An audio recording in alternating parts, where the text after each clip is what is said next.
one batch per day. And yeah, so you'd be sending off, I guess, at least 20 samples a day.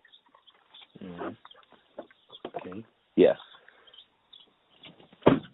Very good. And so these are traditional methods.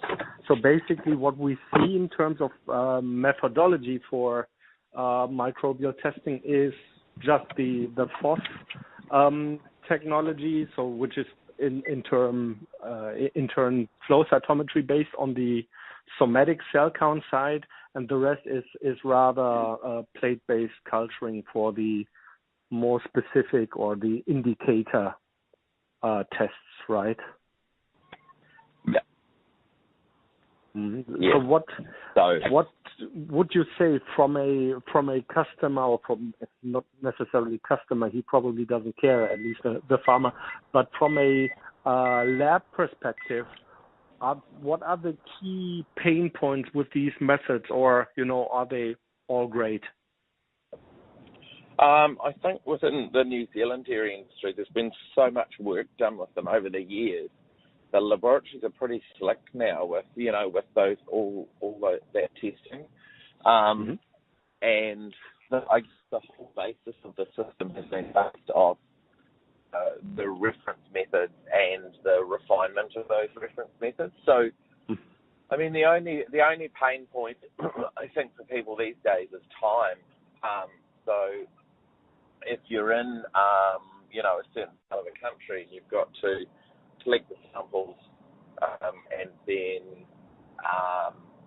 courier them to the lab. The lab have to receipt them in, and then start the testing. It's just really the time it takes to get a result back. Particularly if you're in a situation where you've got short shelf life, or products that you need to move quickly. But in saying that, I guess a lot of the reference methods now,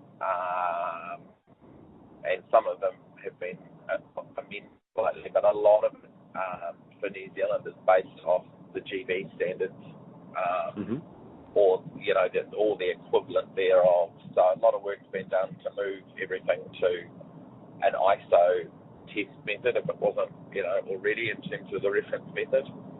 Right. And then China is just such a huge market that even if